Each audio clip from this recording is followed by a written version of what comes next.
I feel like most people these days still don't understand what a stock market is. So today I'm going to give you a very simple explanation for beginners so that we can start demystifying all this jargon, all these concepts, and really start to make you understand that investing is very simple. And especially if you do it the most effective way, it's extremely boring and repetitive, and so there's literally no excuse for you to not be investing. So this is what we're going to cover today, and I'm Francesca. Keep on watching if you're interested. So I also don't come originally from a finance background, and when I first started learning about investing, personal finance, no one really taught me. So I was at the beginning, especially very much self-taught. I read a lot of books, and the first thing that you need to understand in order to then build on top of it all the different financial concepts and kind of make your understanding more sophisticated is the stock market, how it works, the main functioning, the main motives that kind of make it work, and how it all works. Once you understand that, and again, it's very simple, and we're going to do this today, literally a 10-minute video, that's when you can start building on top of it all the foundations. But before you even think about investing, you need to understand what you're doing, because the first mistake you can make is investing in something that you don't actually understand. And I see this all the time with people buying into trends that are above their kind of like level of current comprehension. If you don't understand it, if you can't explain it back to someone in a very simple way, then don't invest in it.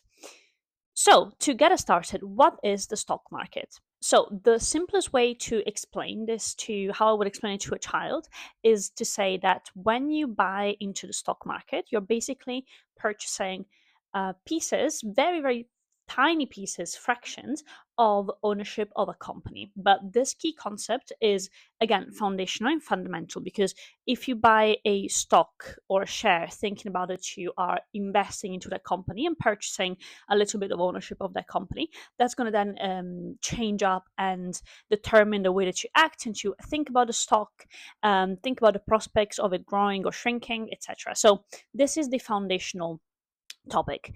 Now, you will have seen that I've kind of used stocks and shares a little bit interchangeably, but that's not very correct.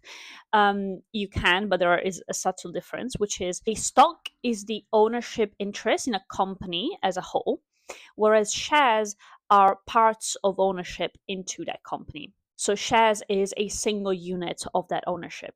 So if I were to tell you, hey, I bought 10 shares, it would be 10 single units of ownership into a specific company. Let's say 10 shares of Apple. Then I bought 10 units of ownership into Apple. If I told you I bought 10 stocks, then you would be assuming that this is 10 different companies, let's say, that I bought ownership of. So not 10 of the same, but 10 of different companies. But anyways, having cleared it out, you can kind of use a little bit interchangeably, but it's important to know that difference. So then these shares, so these single units of ownership of a company, have different prices, right? So how is it determined how much a single unit of ownership of a company is worth? There are different factors that drive this the share price up or down, and one of them, again, remembering that these are businesses that we're buying into, is, for example, if this business reported growth in the past, earnings report, for example, the quarterly earnings, and let's say I bought £100 worth of Apple, again, stock price, Apple shares, and then 2 days later, the company reports that they grew 50% over the past quarter. Right? These are like purely made up numbers, but they report they increased their profits by 50% over the past quarter. We may feel, as the owners, we may feel that our shares are not worth anymore only £100, but at least, we want them to grow alongside the revenue growth of the company. So if it was worth 100, and now all of a sudden my share price should be worth 150 pounds. So what that means in practice is that if someone comes, another investor that saw all this growth and wants a piece of Apple as well, they come to me. They're like, "Hey, you bought your share last, a couple of days ago for £100. Here is £100 now. Do you want to sell it?" Of course, I will be saying, as the owner of the current share price, knowing that the company grew so much, I'll be saying, hell no, I need at least £150 now. And this is how the exchanges on the stock market, right? And remember, the stock market is an exchange market. So this is where ownership is going from one pair of hands to another. And this is how the exchange would take place. So the business has grown, so that's like one lever of price increase. Second lever is the investors expect future growth. So this could be because there's new regulation that has been released and is coming up, and it will affect, for example, the value chain of this company, or we know there's like a technological development in the making that we think will benefit the company in the future. So all these factors is macroeconomic and more industry-led factors that make us think that the worth of the underlying company and the underlying business will go up. Then, of course, in unison, make the share price go up, because a share price is just a reflection of the current value that the market gives to this specific business, and it's just tied down into single units that everyday investors, retail investors, can get a part of. Because if you think about it, beforehand, to participate in the stock market, you needed huge amounts of money. Before the invention of fractional shares, which it sounds, in very simple terms, it means you don't need to buy a whole share, let's say, of a company, because sometimes shares of a company will be extremely expensive. So maybe you don't want to put like £5,000, let's say, on just for one company to not be diversified. Fractional shares allow you to exactly diversify more, and expose yourself to more different industries and companies. Before that invention, it was extremely unlikely that I would have been investing and you as well would have been investing. So this is a fantastic opportunity for all of us to make the most of. Now, I mentioned briefly how the stock market is a stock exchange. So this is where these trades between buyers and sellers happen all the time. And yeah, exactly, it's important to remember, is not like a physical place. Yes, there are headquarters of the stock exchanges. So for example, the London Stock Exchange, the Nasdaq, the New York Stock Exchange, London, Frankfurt, all of these, they have a headquarters, of course, but they are electronical marketplaces where these trades are executed and fulfilled. Now, there are not infinite stock exchanges. I think there are around 60 at the moment, stock exchanges. However, not every stock exchange is the same.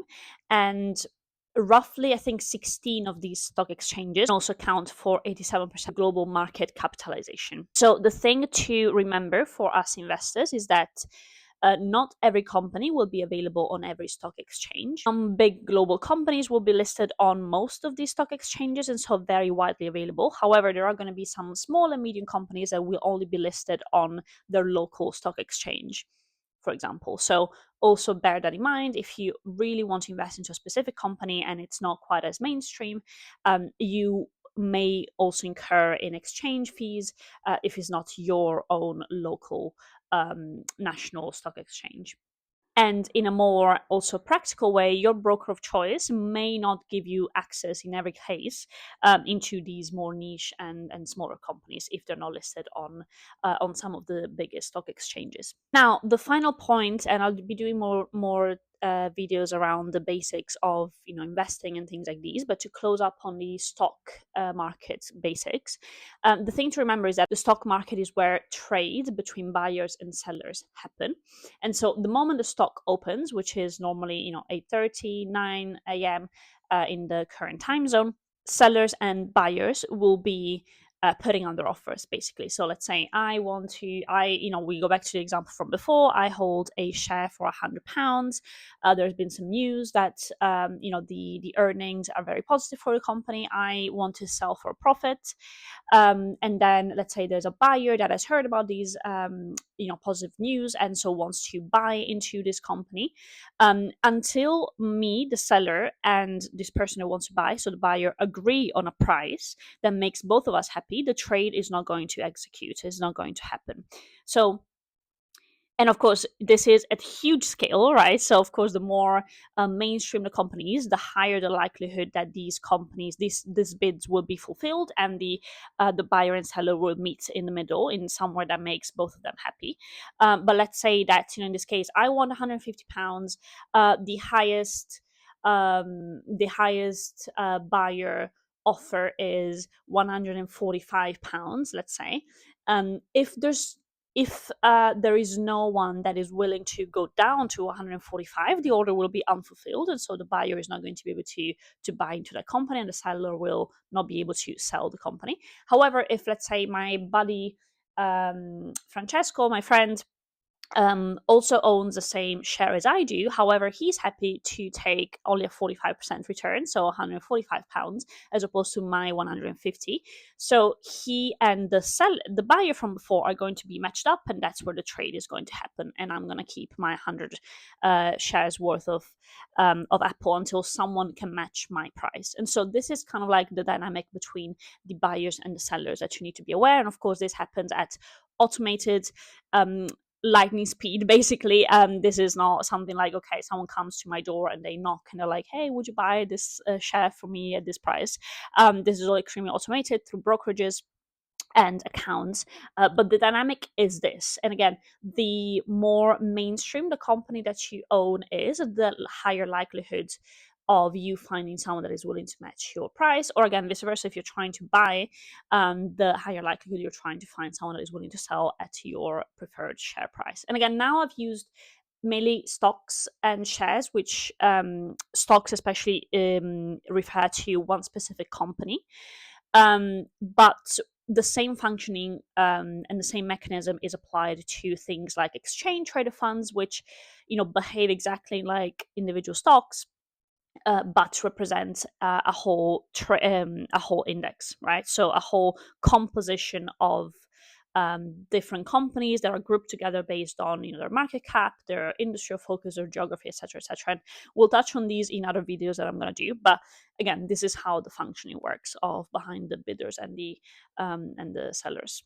So this has been your little introduction on the stock market and the stock exchanges and how these trades happen. Remember, the main takeaway is when you're buying a stock or a share in a company, you are buying ownership of this company. And so any news that affects this company is going to affect the share price and the value of the company. And again, shares are nothing but a representation of the value, the perceived market value of this company, but like reduced into manageable chunks that every retail investor can have access to.